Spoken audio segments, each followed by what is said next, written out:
Renarspodcast. When did the whole thing became like, let's be stuntman? How to do this? And do we need BSR? And how did BSR came across? Which is British Stunt Register for people who don't know. Like the dream obviously was always to be like action movie stars. Mm-hmm. You know, it wasn't like just to be stuntman or, you know. Yeah. So we all shared that passion. And it was actually Rashid who sort of came to us and was like, look guys, there's this thing like, and then sort of like jumped on his coattails and like, man, I'll do that. Yeah, cool. And then reading the syllabus was like, oh, I've already got that. Nice. And then just sort of trained the rest. Because you got the gymnastics, you got the trampolining, pretty sure. Gymnastics, trampolining, martial arts was... Yeah, that's pretty three much, off. Still had to do a bit of... Because I wasn't like trained classically as a gymnast. It was just sort of like freestyle gymnastics. Yeah. And that was enough. So like just having to learn the extra little things like the pummel and the rings. Yeah. All that kind of stuff. And then scuba diving, which was cool. Just a vacation. Yeah, basically. You know, obviously you learn cool stuff. The cheapest way was just go Thailand, do it there. Yeah. I was like, yeah, it sounds amazing. You know what's even cheaper? Stay in the UK and just get a swimming pass and swim every day. Because I couldn't even afford. We're surrounded by some war zone around here. What's going on? I love it. There was rain, there was this loud car, and now there's a freaking chopper. That's Tom Cruise probably. He's going back to studio. My boy. Hey. And where was I? So because I couldn't afford even the scuba diving. I was that broke. Yeah. And I was like, okay, because it would cost around $3,000 or something like that. Okay, so you did scuba diving and then two more? So high diving and swimming. So, How did cheap. Respect, man, like that you did swimming. I mean, with your torso, with those shoulders. But did you struggle? So basically, I was quite proud because I didn't do swimming when I was little, but I was confident to swim like long distances and things like that in the ocean. Like it was no problem, but actual swimming was like, I was like, Jesus. You know, it's like if you ask someone to sprint 100 meters and you're like, you got to do it in 10 seconds, and then you've done it in 20, you're like, you got to just cut it down. And you're 6 feet. I'm 6'1.5". 6'1.5". Yeah. And I am 5 and a hat. And I need to compete with this guy. Like my swimming was horrible. I was just sinking. Did you find high diving fun? High diving was fun. So much fun. Yeah, so fun. But we got like when we got there, it was like, oh my god, this fucking it's high. 10 meters. Yeah. You kind of just get pushed, and like was with people that were like super close to doing their test. So it was that's perfect. Do it with your mates and just I was doing it when Tom Daly was training. I was in a freaking thing. So he goes up, does a perfect triple front flip entrance, like you can't even hear it. Then I go do a shitty Barani or whatever, just splash everywhere. And you just see Tom just like looking at me like... But there was a point where like I remember this one day, all these stunties are falling these horrible jumps, whatever. I'm not kidding you, like all the pro divers were just sitting in a corner eating popcorn and just laughing, and it was like, oh shit, oh did you see that? That was fun for them. Yeah, that was a good experience. And then, so you qualified for BSR at what age? 25. 25. And now you're? 35. 35. So decades. Yeah. Another one. Yeah, that's awesome, man. Well done. Congratulations. But only 10 years. So you were on register only 2 years before me. I think so. Because for me, it's almost 8 years now. I think I got on 2011 or 12. Oh, 12. Oh, okay. I got it 2015. 11, yeah, so 3 years. Yeah. 4 years. Okay. But even before getting on BSR, you already had quite a big list of things done. I was already like show ready, like, confident and all that kind of stuff. Oh, that's awesome. And I looked up your IMDb about as a stuntman. You probably don't even put all the credits.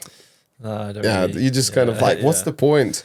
Because I looked up, you've done like literally 50% more than I've done. But in the same time, you probably done like longer periods on the same film. I'll go like do 2 days in a movie and like, hey, I got the credit.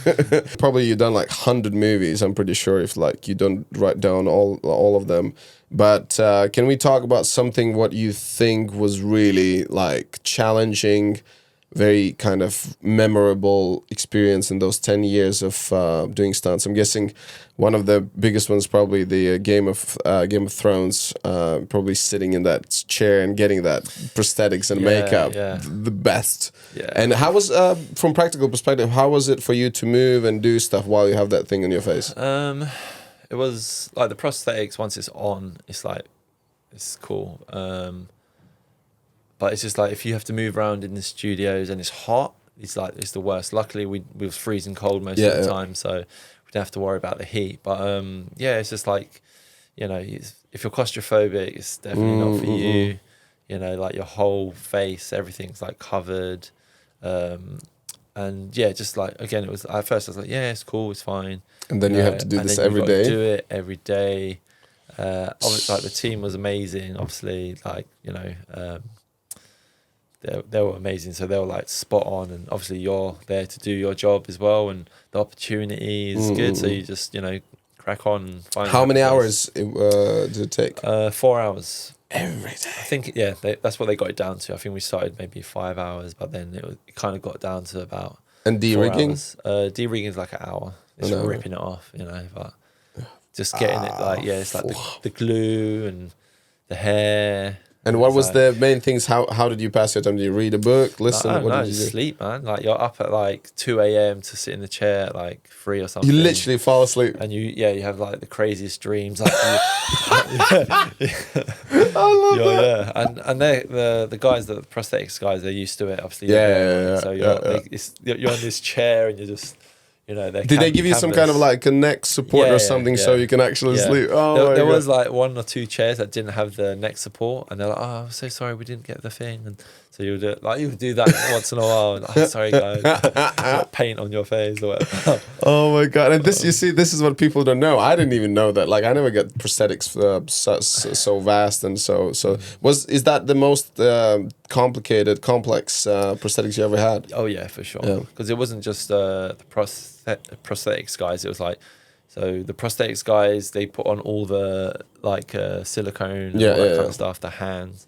Then they'll pass you over to the hair guys, so all the wigs, the eyebrows, the beards.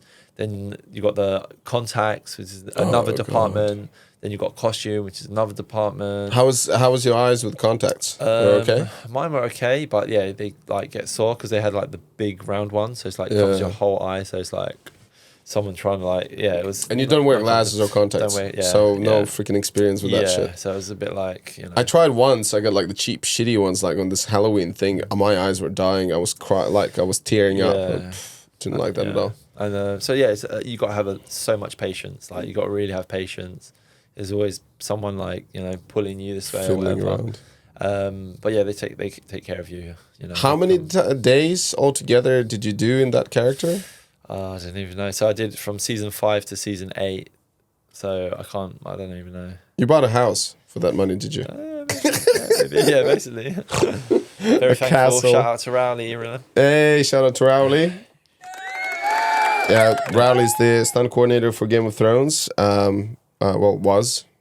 Are they going to do more? Can we talk about it? I don't know. Game of Thrones is done now, but House of Dragon. Okay. Yeah. So. How different? I haven't seen it. How different is it? It's the prequel before it, so it's not as like zombies and all that kind of stuff. Okay. But it's still like dragons and fire and cool stuff. I can share with how much I've seen Game of Thrones. I would on YouTube I'll write Khaleesi scenes. I watch all those. But the brutality of that TV series was pretty cool. I think my favorite one was that big guy sat on the little guy and crushed his skull. The mountain. Yeah. Were you there? Did you see it? Or that was a different scene? Loads of like it all meshes into one now. Yeah. That was pretty cool. A nasty way to go. Not for him, probably. Okay, so that's Game of Thrones. Any other ones where you thought like, wow, that's really cool? Like, obviously the first Bond was like crazy. So I got flown out to Mexico. I was like, this is Hollywood right now. So flown out to Mexico. Didn't know what I was going to be doing. So then I'm like in this cool suit. I'm like, this is cool. First time wearing a suit. That's awesome. I dress up once in a while. But yeah, so go out to Mexico, and then it's like a massive scene, just the intro and everything, like thousands, if not hundreds of thousands of extras. Excuse me, supporting actors. Supporting SAs, yes, sorry. And yeah, and then they're like, you're going to be in the helicopter. So I was like, what? So basically, like, I'm playing like a guard who, like the main boss is coming, and he's like, oh, he needs backup, and he's trying to get out of the city or whatever, somewhere safe. Bond's chasing him down, and so I come in the helicopter, and the crowd like separate, and I come down, touch down, get him in the helicopter, and then just get knocked out by Bond. Yeah. So I was like, this is crazy. So they had the pilot who's like the #1 Red Bull pilot, Chuck Aaron, his name is. And so I've gone in there, and he's like, yeah, cool, how you doing, buddy? Like American guy, he's from Texas, so super like big personality. And yeah, we're just like flying around Mexico City, and he's just like, yeah, well, check this thing. Was that your first time on a helicopter? First time in a helicopter. Oh shit, that's the doors best. are open, you know, like I got best. like a little strap to hold on to. I'm like, oh, this is crazy. And that was your like how long ago was this? So that was Spectre. So Yeah. I don't know, it must be like 6-7 years ago, maybe. So you already been on Reg for like 3-4 years. Yeah. So you've got already quite experienced performer. Yeah. But it would be cool if that would be one of your first jobs. Oh yeah, that would be shit. Crazy. Yeah. For me, the most vivid memories of your performance was The Mummy. Yeah. Oh yeah. Yeah, The Mummy, where you're on desert fighting Lucy Cork. Yeah. I was just working with her. She was on that film with Scott Adkins. Yeah. I will put a little photo. Me and her were standing in a elevator, dressed up as a like servant. I don't know, like people who work in a hotel. What do you call them? I was concierge, and so she's my sidekick, I guess. But yeah, dude, that was 6 scenes. How long it took you guys to film it in that desert? So we've done like rehearsals and stuff. Yeah. We came up with the choreography, changed a whole bunch of times. I think it was maybe like a week. But we shot it in Namibia. So again, like crazy location. Like the desert was absolutely beautiful. And we would film first thing in the morning, and then sunset and sunrise. So that was like the times to film. So we missed the crazy hot like part of the day, which was amazing. But that was a goal. They wanted to show the sun that is kind of going up or going golden, down. The golden hour, I suppose. Yeah. But yeah, it was crazy, man. That's like super surreal. We had Wade Eastwood in the helicopter, like filming. So like, okay, guys, yeah, it's good. Shout out to Wade Eastwood. Wade Eastwood, absolute G, absolute legend. Yeah, and he would just be like in this helicopter, like flying above us. Because they had the top shots and everything. Yeah, giving us directions and stuff. So cool. And then we filmed it obviously like handhelds and stuff like that. And yeah, it was just like an amazing experience. And to do that, it was like. And that is something. Where else are you gonna do this? What other play like? You would need to put your own money in. Here you are making cash in this really exotic location.